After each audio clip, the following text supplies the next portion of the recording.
Last year, the CD record label reissued a landmark recording done by the American violinist Rachel Barton Pine that features violin concertos by Black composers of the 18th and 19th centuries. Originally released in 1997, this reissue marks 25 years since the CD's initial release. However, this latest release expands on the original program by adding Rachel Barton Pine's performance of Florence Price's Violin Concerto Number 2 that was composed in 1952. The 1997 original release established Barton Pine as a champion and advocate of music by Black composers. In 2018, she released a CD that featured music for solo violin by composers such as Dolores White, Coleridge Taylor Perkinson, William Grant Still, and others. February is Black History Month, and joining me here over Zoom to talk about the reissue of violin concertos by Black composers, I am joined by the one and only Rachel Barton Pine. Hi, Rachel. It's nice to have you here over Zoom. Hi, great to be here and always wonderful to talk to someone from Canada. Nice to hear. I want to start out by asking how you developed this passion for performing music by Black composers. Where did it come from? Yeah, so growing up as a student in Chicago, I was actually exposed to this repertoire earlier in life than in those days. Many people had the opportunity to be. Michael Morgan, the late great African American conductor, was assistant conductor at the Chicago Symphony under George Schulte and then Barenboim. And he was principal conductor of the Chicago Symphony's training ensemble that I was lucky to be a part of from age 11 to 17. And not only that, but of course, you had the Chicago Sinfonietta with Maestro Paul Freeman, which was founded for the purpose of presenting diverse concerts with a diverse orchestra. You had the performing ensemble of the Center for Black Music Research called the New Black Music Repertory Ensemble, which was Mhm. going in those days doing chamber music performances. So there was, of course, not as much as there should be, and it's ever growing, but certainly Chicago had a lot going on back then, which other cities weren't as lucky to have. And therefore, I was aware that this music existed. And when I was 17 years old, I was concertmaster of Civic at that time. And Michael Morgan did a program of all Black composers, Mm. mostly living and historic 20th century composers. But there was also a recently rediscovered French classical period work from the late 1700s. And so then a few years later, in the late 90s, when I was making my first concerto record, I didn't quite feel ready to do all the Brahms and Beethoven and Bruch and Mendelssohn and all of those ones, which of course I've since recorded. And so I decided to look for some lesser known repertoire that might not have been previously recorded. And yeah, so I thought about this French concerto that I had done, and I went over to Center for Black Music Research, and I found all this other great stuff from the 18th century, from the 19th century, from the 20th century. And what's really interesting is that at that time, when I went to the archive, I was shown a single page of a manuscript by Florence Price of one of her violin concertos, and was told that her music, most of her music, was lost forever, would never be found. There was no hope. It would never be heard. It would never be played. And this was just absolutely tragic because I did know her compositional voice from some of her solo piano works and songs. And I knew what an important figure she had been. And I just thought it was, so disappointing to know that I would never meet these violin concertos. So, what a miracle when just a few years ago, a Right. treasure trove of her works was discovered in an old trunk in an abandoned farmhouse. It's like if this had been a work of fiction, people would said it wasn't believable, but it really happened. And Yeah. so there were her concertos. And so in a way, the record that I just re-released was the one I would have had in 97 if only the music had been available back then. And by the way, Yeah. I'm sorry that I'm glowing. We carefully set all of our lights, and then the sun came out, so Yeah. not much I can do. But Sun is good. yes, Yeah. exactly. I think wasn't the farmhouse actually in Illinois? Like what wasn't it? Yeah. Yeah. So, of course, she was born in Little Rock, and that community certainly rightfully claims her as one of their own, but she made her career in Chicago. And just like there was the Harlem Renaissance in the 1940s, the real flowering of African American intellectual and artistic life with composers such as William Grant Still and poets like Langston Hughes. In the 1950s, there was a similar movement in Chicago, often referred to as the Chicago Renaissance. And interestingly, among classical composers, there were a number of really important women composers who all supported each other and encouraged each other and lifted each Mm. other up. And Florence Price was one of those. And what's really astonishing is that her violin concertos were such a statement of optimism because they weren't commissioned by any orchestra. There was no planned public performance. And indeed, they never did get performed during her lifetime. So why the heck did she even put pen to paper and write them? She must have just had them inside of her and believed that someday the world would improve and orchestras would be willing to perform works by African American women. And we might be worried about some of the direction the world is going in other ways lately, but definitely in that regard, we have certainly improved. And Florence Price's dream is posthumously coming true. Yeah, and the second concerto is just excellent. It's a really great piece. Hmm. Absolutely. Her first was written like 30 years earlier. It's kind of her experimentation in the genre, but her second is a true masterpiece. It was written just at the end of her life with her fully mature voice. It's a unique work. It's a fully satisfying work and just a great masterpiece that I think is already starting to take its rightful place in the repertoire that it should have had all along. Hmm. One of the other really interesting concertos on the recording is this violin concerto written by the Cuban-French composer Jose White Lafitte. I think there's only been one other recording of this concerto that was done by Aaron Rozand. Can you talk about who he was and how you discovered his violin concerto? Oh, thanks for mentioning him. As a fan of the violin, I always love that niche repertoire of the virtuoso violinist composers. Going all the way back to Corelli through Paganini onto Vinyavsky, etc. And Jose White was born in Cuba. He was Afro-Cuban, and it was Louis Moreau Gottschalk who sponsored him to go to Paris to study at the Paris Conservatoire, where he was a classmate of guys like Sarasate and Vinyavsky and Mm. Vieuxtemps, the greatest violinist composers of the day. And he became a colleague of those guys and just had fabulous touring career, wonderful reviews. It's hard to know why his music is not as well known as that of Sarasate and Vinyavsky and Vieuxtemps. Is there some racism, double racism, because he's both Latino and black, but Yeah. also the political things with Cuba? I don't know. It's hard to say, but the point is his stuff is not only was he every bit as great a violinist, but his works are every bit as good as the other guys. I mean, it's not like a Brahms concerto, but it's not meant to be. It's meant to be a virtuoso vehicle, but not empty, flash. It's, Mm. every bit as pyrotechnical as you could possibly want. Super, super off the charts difficult, but also just full of gorgeous soaring melodies and beautiful, lush orchestration. And for 25 years, I've been trying to convince orchestras to program it. If Yeah. it was a return engagement where the public already knew me, if somebody asked for a Vinyavsky, I'd say, well, what about this guy instead? It would be such a great way to interface with your underrepresented communities among your public. Not a bite, not a bite. The catch Really? 22 of, we only want to play works that our orchestra, that our audience for our orchestra only already knows and loves. And it's Mm. like, well, how are they ever going to discover anything new and learn to love it if you don't ever give it to them? It's like, how do you break through that? Yeah. And I thought, okay, I know the world will finally have changed if I ever get to actually perform the Jose White Concerto. It wasn't a question of its quality and appealingness. It was just nobody's heard of him. Nobody knows the concerto. So finally, just last year, a couple of orchestras invited me to play it. Oh, it was wow. orchestrated I'd never even met before. So it was totally their idea. So total 180. And I couldn't be more thrilled. And sure enough, as I had always predicted, the audience went crazy for this piece. They just absolutely loved it.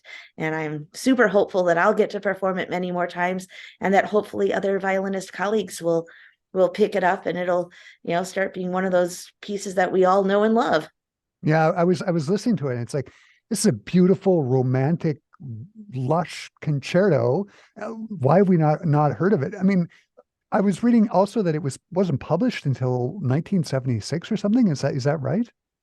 Yeah, and that edition is actually quite flawed. My Music by Black Composers project, which is a project of my RBP Foundation, has actually recently engraved it. We're working on a piano reduction right now so that people can more easily learn it, especially if they're students. But we now have the orchestra score and parts typed in from the original manuscript, and it's been carefully gone over by a couple of conductors. So that is all good and ready to go. And yeah, because actually it was a wild story. I got to the recording studio in 97 and we started playing this piece, right? The Jose Hoyt Concerto. Yeah, yeah. And the winds came in when there were rests and the conductor score. And then the cellos were supposed to play, but then somebody else played instead. And it was like, what is going on? Turns out that whoever had hand engraved it from the manuscript in the 70s had taken upon themselves to kind of reorchestrate it a bit, but it wasn't a piece that needed fixing. I mean, his original orchestration is excellent. There's no problems there. I think somebody was just getting creative. And this kind of thing happens more often than you would think, and especially with underrepresented composers, where there are, even today with G. Schirmer bringing out the works of Florence Price, horrendous misprints in the violin concerto. Luckily, I had access to the manuscripts through my foundation, but I've heard online performances of it where people are doing the wrong notes because they don't know any better and only have the published edition. And there's a lack of care there that I feel is due to the composers underrepresented status. And you're seeing this happen with the publisher of the works of Samuel Coleridge Taylor Mm, recently, just rampant misprints, nothing being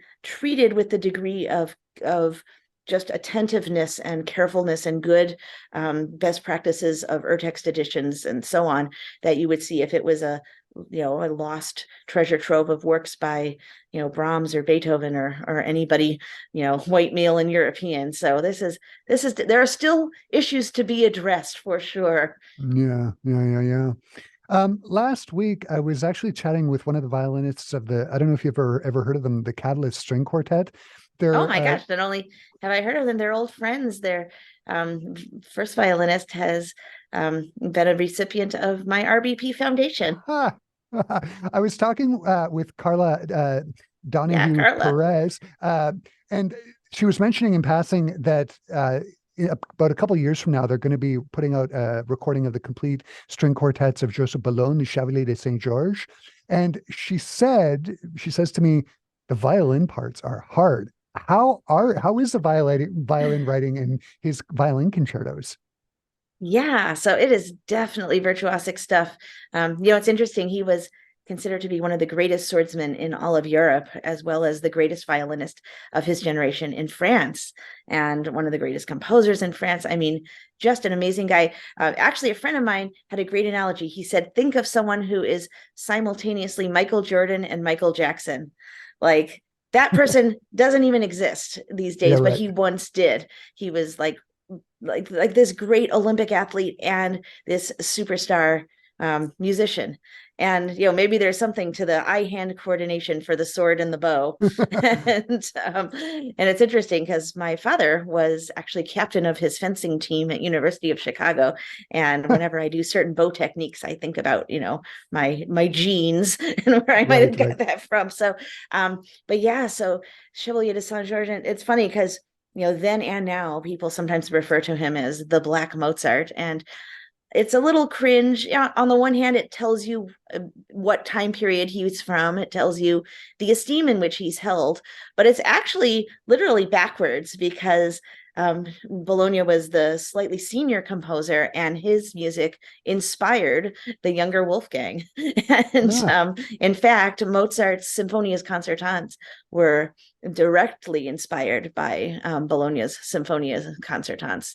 It was hmm. Bologna who had done some work in that genre before Mozart did, and then Mozart encountered it, and so on. So anyway, it's interesting that Mozart, of course, his father was always like, you could be a better violinist if only you would practice violin more, and then he didn't because he wanted to spite his father or something. But Mozart's violin concertos go a fifth lower up on the fingerboard than Bologna's do, and Bologna just has all these just gorgeous bowing techniques, these figurations, and again, not empty flashy stuff, but all about color.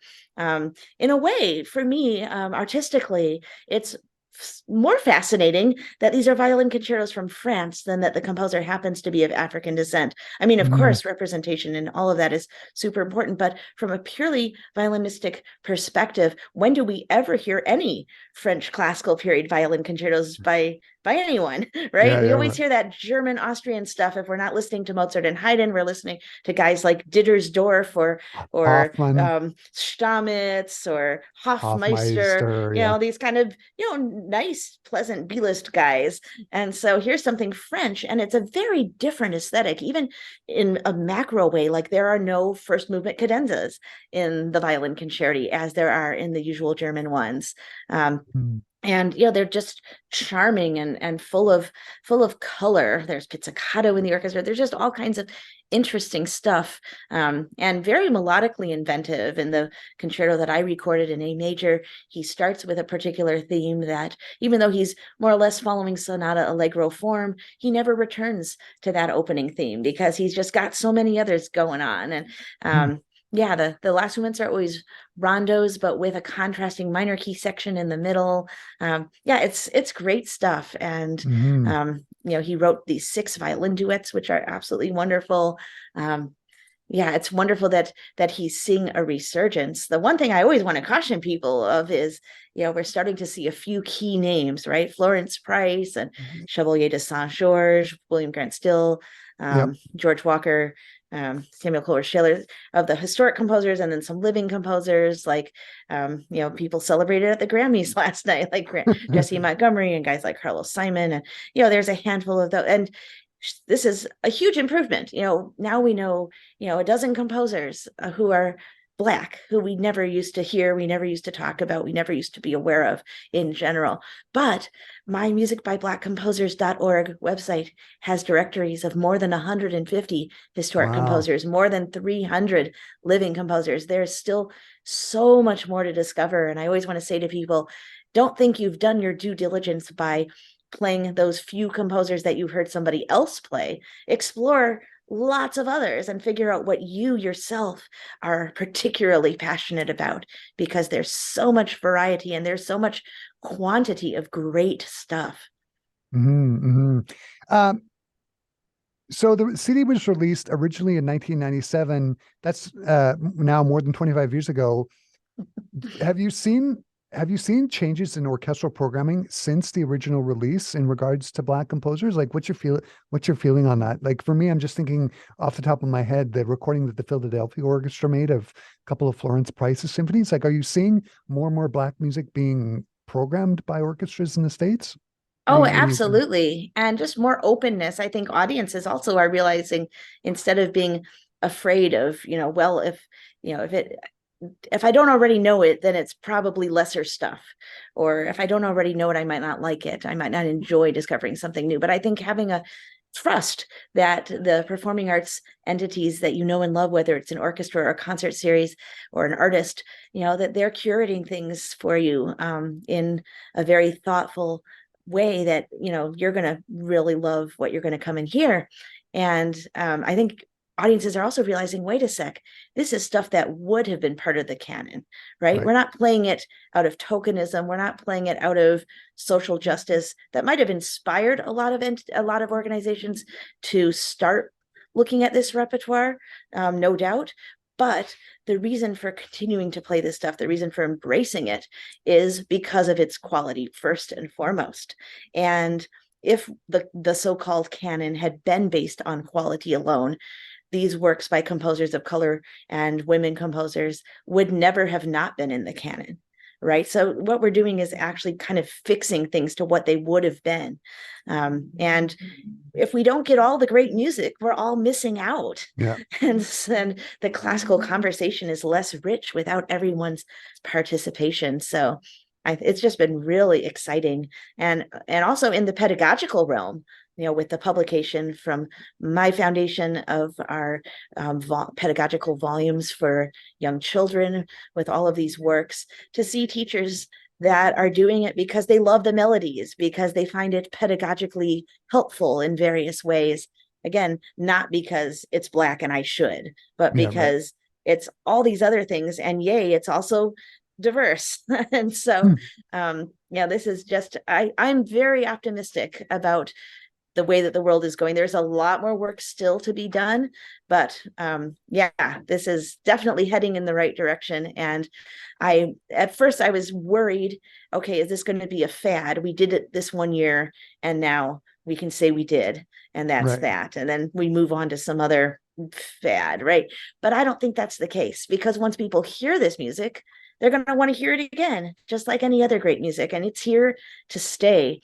And it's been a long struggle, so many of us in the trenches for so long, and it seems like the dam just burst, but it's because of the great work that so many have done for so long that this finally was able to happen. Yeah, absolutely. Absolutely. Rachel, this has been great. The CD is wonderful. I'm going to wrap up the question by asking, I also know you're a big fan of metal. So I got to put it out there. Slayer or Metallica? Well, gotta be Slayer. Really? I mean, there's the first 4 albums of Metallica are, just something that, Desert Island, etc. But in terms of consistency, longevity, just, if I'm going to put something on like right now, I'm going to go right to Slayer. Which Yeah. album? Oh, probably a mix of some of my favorite songs. So, For me, so yeah. for me, it's Justice.